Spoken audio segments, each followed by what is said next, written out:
everyone, welcome to our Pan Talk, derived from the Chinese word panto. And I am with my Chinoy friends over here. I have Randy, and then I have Sidney Yap over here, a renowned fashion stylist, and Rosenthal Tee, a fashion designer and artist. So today we will be sharing with you guys our stories, like the challenges we face and industries, like in the creative industry, in the pageant industry, and Randy here already migrated to Taipei. Yeah. So from the pageantry industry, I switched into the education industry. But what brought you to Taipei? It's my Chinese roots, honestly. So that's how I connected in a way. Because there was a time that, I won Chinatown before, right? Sabi ko, nanalo nga ako, pero like, yung Chinese ko isn't as, as smooth. It's not as good as other people. Like you just thought of it and then like, okay, let's fix everything and fly. Yeah, it was a whim. I said, I want to learn Chinese in a way that I learn it from people around me. So in Taiwan, it's very close, and thus they speak Minahua, or like what we call the Hokkien language. So to me, like, I feel closer. Maybe I can talk to the ape, like, ape, ni jia pa be, like that, right? And then they probably give me like some, some good stuff or like some special treatment. But now, magaling ka na. I hear the accent already. But you know what? Before we move forward, let's all eat first. Like, jiao, jiao. How did you become a stylist? So my parents were so supportive. Of course, they paid for school and stuff. But when I came back, I didn't know I wanted to do styling per se. But back in Ateneo, I would organize all those events, and dati uso parate fashion show, and no one else would do it except me. So it became kind of my thing to do it. And I've always been into arts, design, and fashion from a young age. So it just kind of organically happened. When you made that decision, is it because it was becoming lucrative as well? Actually, it wasn't an active decision. It just organically grew. People who I don't know were starting to book me. Yeah. And then different publications were booking me from the same publishing house, different titles, until my schedule was really full. Yeah. And then it took me a long time to actually say and acknowledge that looks like I'm a stylist, this is my job. Because it felt like parang imposter syndrome ba? Parang I don't want to say, I don't want to pretend or whatever. It's not like my thing, it's not really my job. Until I guess to a point na parang, okay, I guess this is what I'm doing. Yeah, it became so consistent that it's who you are. But I'm curious though, like, how did you kind of know, like, na tama yung ginagawa mo? Parang to begin with, like, with the styling thing. Well, I've always been interested talaga. So like, I guess, parang the things I did before kind of contributed to what I know about fashion. Like, I've always been into fashion, so I know about fashion history. Pero may pushback ba from your parents? You know what? I just did it. And then parang when it came to a point na, kunyari, an editorial I did came out. Being, oh, this is what I did para to explain. And then I would show my credits. And before liit ng credits, and ang liit ng credits. And then how much do you get paid for that? And then you give the amount, like, ang liit naman. Okay, yeah, true, as a super Chinese, you have to consider how much you spend on your gas, how many days you worked on it, etc., etc. And really, it doesn't add up. But in my head, at that point, I was just doing it for fun and for passion. It's more like, if I'm gonna do it, I'm gonna do it the right way. Yeah. What about you, Rosenthal? Like, what led you to become a designer? It just happened by chance because I think in the third or fourth year, I'm a management economics graduate, and we had a business course wherein we were all tasked to create our own thing. So my father's side of the family is in shoes. So I tapped into the Marikina shoe industry. Well, I designed ballet flats. It kind of did really well in the bazaar scene. Until now, actually, it's now it's like a whole other beast. Mm-hmm. But that kind of spiraled over to an interest in pursuing that education formally. And so, of course, typical Chinese finish, the business degree first, if you really want it. Luckily and privileged enough to have been able to pursue further studies in the UK. So I was in London for 3 years. Yeah. And they were like, are you really sure you want to take this? And I was like, yes, I'm definitely 100% sure. And so they were like, sige, go, come back, open. And then I was like, okay, game. Yan naman. And that's how it kind of like, those turn of events kind of spiraled into what it is now, which is I'm on my 11th year in the industry already. I've been working with Sid quite a lot. Actually, he was one of the first you were one of the first stylists I ever tapped in with, I like didn't know for that. publication. I think for Mega. Yeah. But we're very similar pala, no? Ateneo business degree, business management also. What did you guys take up? And then, actually, I didn't know that you designed shoes for your school project. I also designed bag for a school project. Yeah, and then sold in bazaars. So, very similar. Pero, parang similar na fashion class, but Yes. different output. Yes. But you always wanted to make couture, not make ready to wear. Initially, when I was a student in London, it was always about ready to wear because that's what's in the UK. But when I got back, syempre, my first customer was my guama. So I started making clothes for her parties, and then it kind of like turned over to her friends, her amigas, the mahjong clubs, and whatever inner wheels on the kind of groups. And then that spiraled over, so aunties, well, guamas, ama levels, then down to the aunties, then down to their daughters for prom and like school ball, like grad balls. And so, So you didn't intend to do couture? no, it just kinda happened all happened. by fluke. And even my first bride was a fluke because I had already created the gowns for the moms. And then this bride had a ready-to-wear gown that was not repaired well. So in 7 days, we were tasked to create a gown from scratch because she was like, I have to walk down with this poorly fit gown. And I was like, no, kaya namin yan. Give me a week. Give me now until, a day before the wedding. We'll do the gown for you. And I mean, that's how I also got into bridal by accident. I mean, I was always into, parang my comfort zone at that time was very much like on the aunties, the moms. But that kind of Trial by fire, yeah. Getting thrown into it, yeah. yeah, so I was like, okay, I can do bridal pala. And it kind of just spiraled to that. But you didn't say do a fashion show first or a collection to showcase. My guama, again, was my experiment number one because she's so hard to please. And she's always out with what she sees, what other people are wearing. So as soon as I kind of felt more comfortable and confident in my skill set, I applied to join Mercedes-Benz. Got in. So I was with Sina Tito Albert Andrada, the stalwarts talaga. And first fashion show, then I did Metro Magazine's fashion show as well. And Metro Wear. Yeah, Metro Wear, which was quite a task because that was the first time I was being debuted in Manila. And then I followed that with 2 seasons in New York Fashion Week. So helping your guama really helped pala from your very commercial training from UK, but you pivoted to cater to the local market. So would you I say? wasn't intending to. So would you say no? Your guama told you like, hey, make a dress for me. Kasi syempre dito very Chinoy, di ba? Parang sapat or kilala ko. Ikaw na lang gumawa. At that point, what did you feel? Like, is it parang pakisama ba? Sige, dahil family, ikaw gumawa. Or is it like it's an opportunity for me to showcase More on myself? the latter. Like, it was definitely something I looked at with a challenge. Because I was like, I am so sick of them wearing the same thing. Can I please make something else? So I took it on as a challenge. And of course, catering to different body types, diba? So that was also one thing that was very different from my training in the UK, which is, you have all these custom, you have a template of all the sizes already. But here, because of the custom work that we do, you really have to mold it to the person wearing it and to make sure that they look good in something that was made specifically for them. Kasi why bother having a custom if it can't look good on you? Nicole, how about you? When did you realize you're beautiful? Honestly, nung pandemic lang talaga, believe it or not. After all the pageants. After all the pageantry. Because alam mo yung pagka, kunwari, matangkad ka, tapos pipilitin ka, uy, mag-varsity ka kasi ang tangkad mo, even if you have zero elasticity. Parang athleticism, di ba?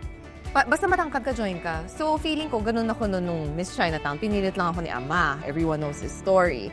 And then, you know how you never really see what you have naman until through pageantry, it felt like people bestowed it upon me.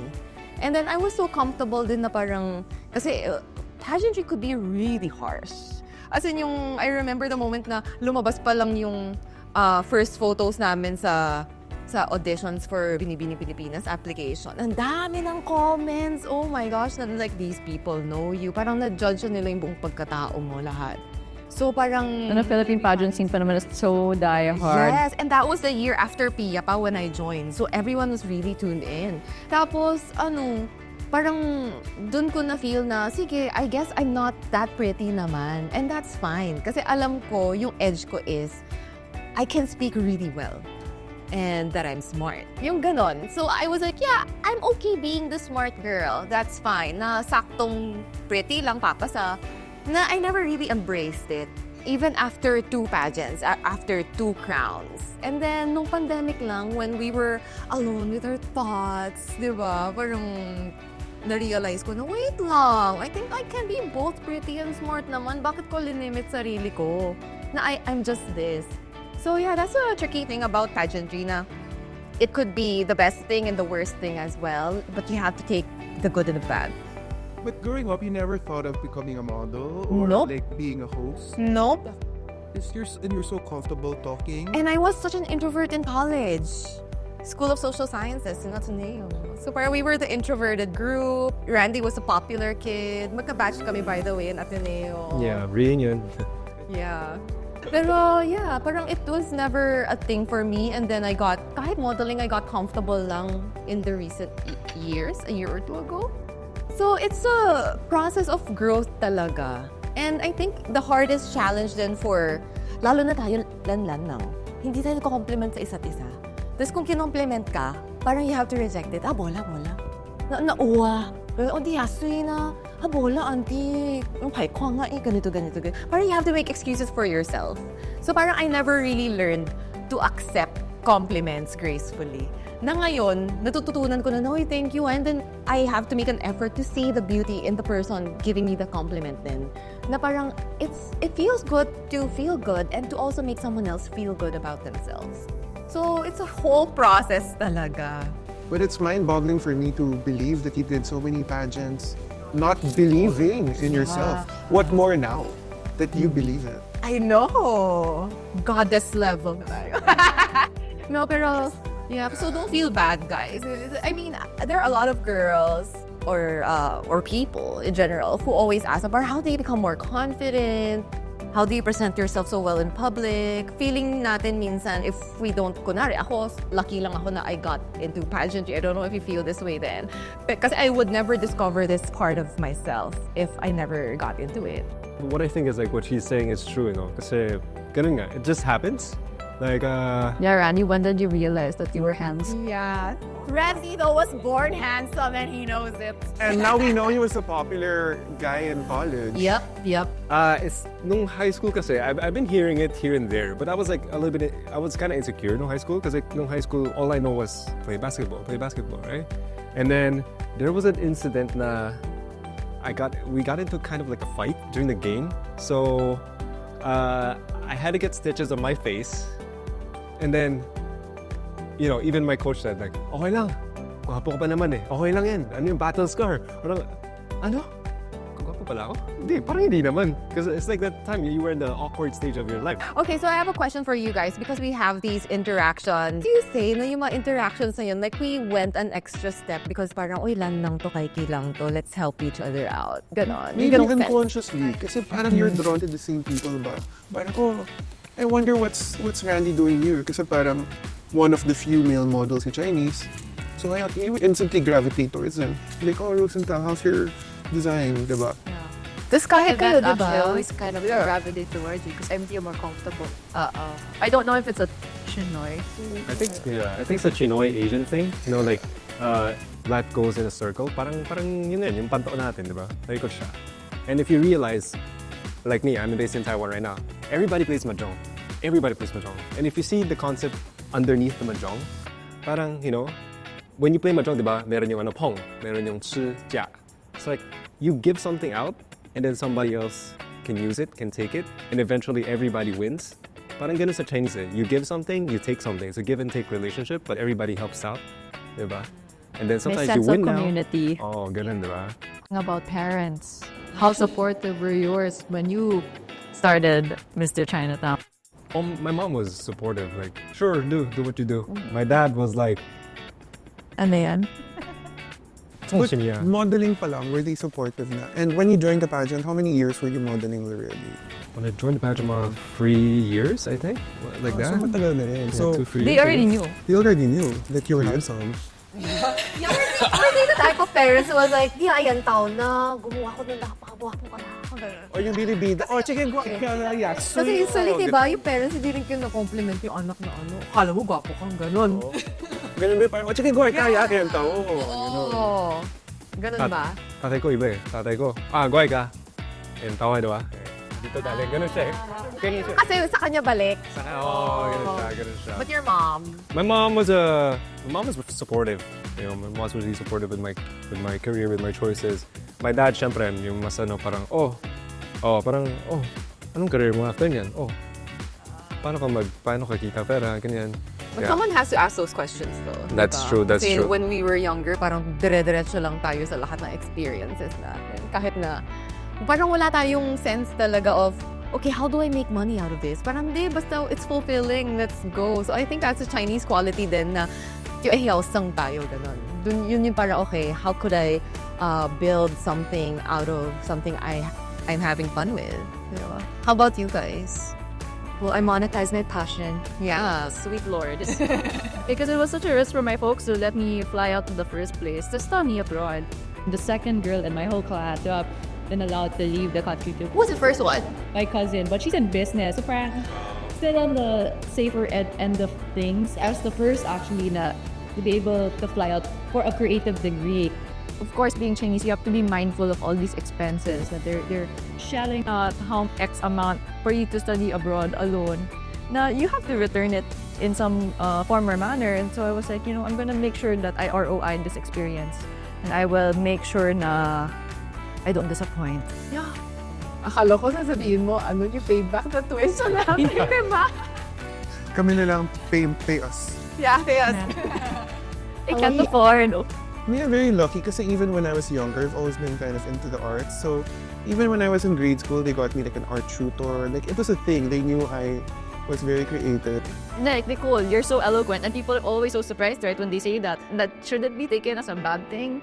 Na you're so eloquent because you come from a traditional school. Di ba may mga stereotypes na gano'n? Parang, oh, you're And from very this. shy, very reserved. And you can't really be that outspoken. Yes. I was raised talaga na my dad would be like, less talk, less mistake. So, yeah, it was hard to pursue a career that's very loud.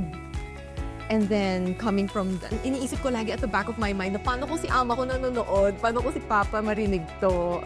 Even with my podcast now, parang, how open can I be, diba? So, parang, it's a balancing act talaga. At the end of the day, I think it still guides me naman na I'm more careful about what I say.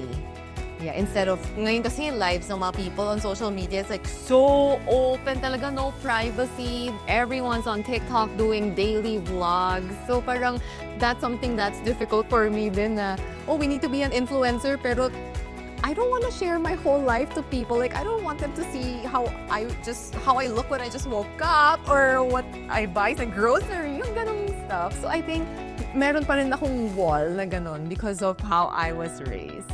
For the future, what do you want to manifest for yourselves? Like, how do you want your future to be like? Well, I hope my business keeps on sustaining and growing. I think that's the safest answer because you don't want to announce these things as well. You might jinx it. Oo. May belief ako na ganun. Suspicious. Yung turo naman na ama ko, never let them know your next step. Yung ganong Very yeah, majo. don't let them know your plans. So, Kasi baka unahan ka. Basta maganda siya. Ganun. Yeah. so wala nang reveal tong question na to. Pero let the success speak for itself. Let it be the noise. Let the work speak for itself.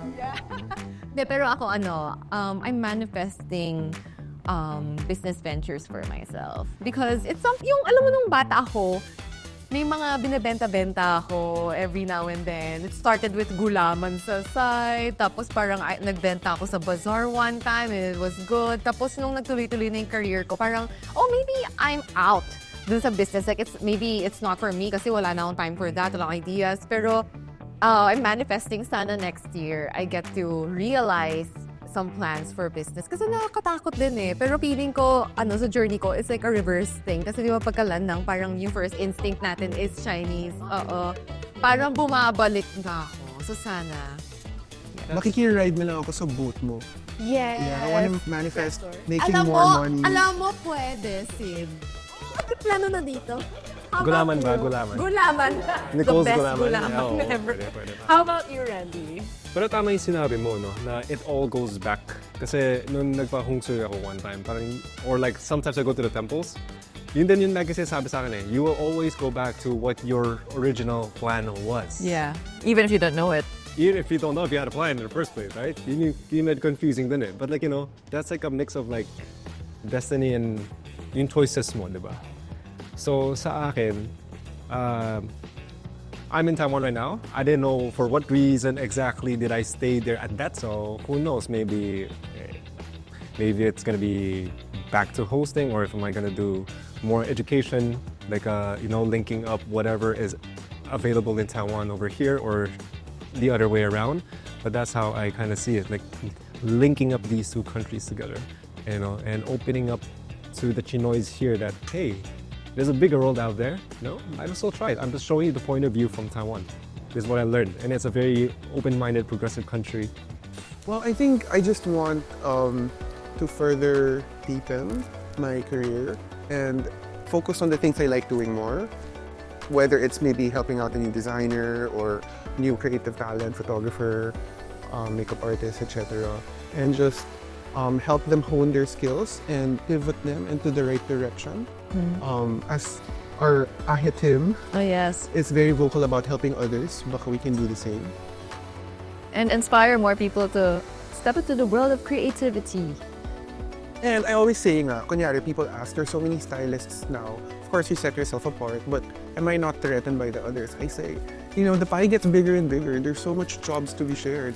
You hardly need to compete for the same jobs. Yeah. Diba? Everyone's busy. If you meet any stylist, they're all busy. They have their own thing. Walang nag-aaway. It's all a bigger pie that you share.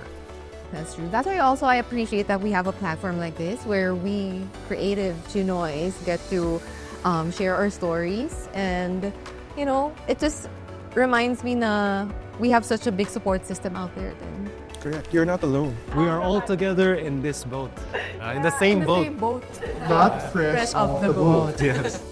So I hope you guys learned a lot of life lessons from us as well. We had such a fun time sharing our life stories, our challenges. I hope that the listeners here also got to identify what we went through, and maybe you're going through it right now. But yeah, we thank our parents, our family, for giving us or instilling in us the values that have guided us through our life, and however differently we did our own lives, we made sure that it would be the path to success.